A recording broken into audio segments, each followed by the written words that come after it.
मैया हमार हो मंदिरवा में बैठली बाड़ी। मैया हमार हो मंदिरवा में बैठली बाड़ी। हो मैया के हथवा में कंगना शोभे हो। मैया के हथवा में कंगना शोभे हो कई के सिंगार मैया मंदिरवा में बैठली बाड़ी। मैया हमार हो मंदिरवा में बैठली बाड़ी।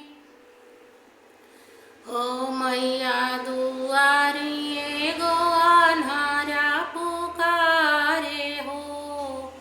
मैया दुआरी एगो अन्हारा पुकारे हो। अन्हरा के आँख देखे, अन्हरा के आँख देखे करेली उपकार हो मंदिरवा में बैठली बाड़ी। मैया हमार हो मंदिरवा में बैठली बाड़ी। मैया हमार हो मंदिरवा में बैठली बाड़ी। मैया दुआरी एगो लंगड़ा पुकारे हो।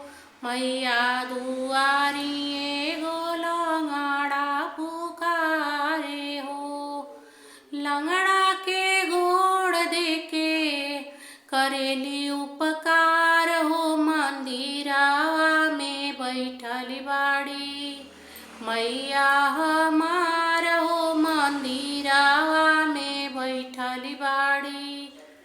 मैया हमार हो मंदिरवा में बैठली बाड़ी। मैया दुआरी एगो निरधन पुकारे हो। मैया दुआरी एगो निरधन पुकारे हो। निर्धन के धन देके, निर्धन के धन देके करेली उपकार हो मंदिरवा में बैठली बाड़ी। मैया हमार हो मंदिरवा में बैठली बाड़ी। मैया हमार हो मंदिरवा में बैठली बाड़ी। मैया हमार हो मंदिरवा में बैठली बाड़ी। मैया दुआरी एगो कोढ़िया पुकारे हो। मैया दुआरी एगो कोढ़िया पुकारे हो।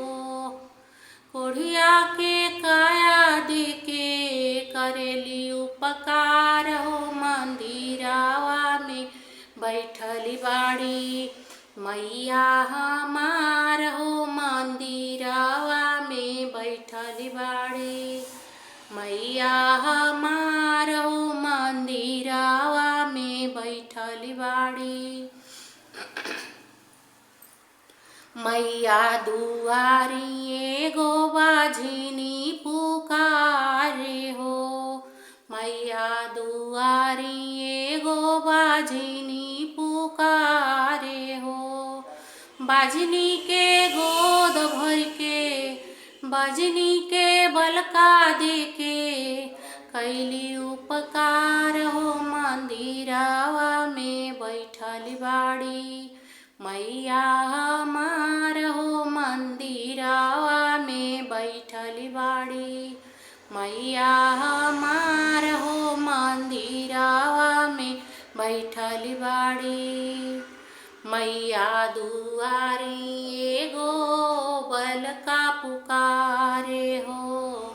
मैया दुआरी एगो बलका पुकारे हो। बलका के बुद्धि देके करेली उपकार हो मंदिरवा में बैठली बाड़ी।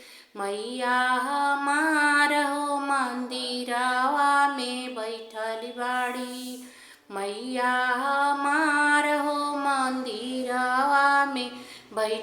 बाड़ी।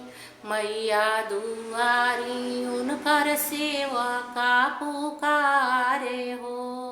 मैया दुआरी एगो सेवका पुकारे हो।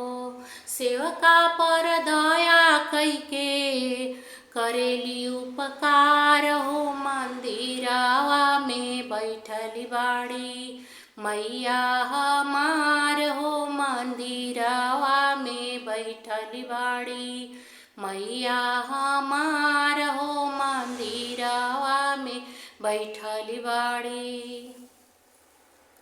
जय माँ भगवती, माँ महाशक्ति, जय माता जगदम्बा, जय जगत जननी, जय माता दुर्गा। जे भी भाई बहनी वीडियो देखता सबके हमारा हाथ जोड़ के प्रणाम बाटे।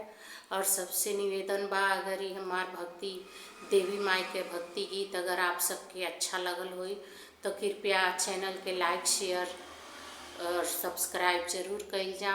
और कमेंट बॉक्स में जय माता दी जरूर लिखल जा। और दीदी बहनी जी भी देखता सबसे हाथ जोड़ के रिक्वेस्ट बा, कृपया हम लोग के सपोर्ट कइल जा। छोट चैनल वालन के केहू जल्दी सपोर्ट नहीं करेला। जे भी देखेला बड़हने चैनल वालन के सबे देखल चाहेला। तो आप सबसे निवेदन बा, कृपया छोट चैनल वालन के ऊपर भी दया के दृष्टि कइल जा और सपोर्ट कइल जा, लाइक सब्सक्राइब करके। आप सबके ऊपर माँ भगवती के कृपा सदैव ऐसे ही बनल रहे। माँ दुर्गा के जय माँ भगवती, जय माता महादुर्गा, जय माँ जगदम्बा।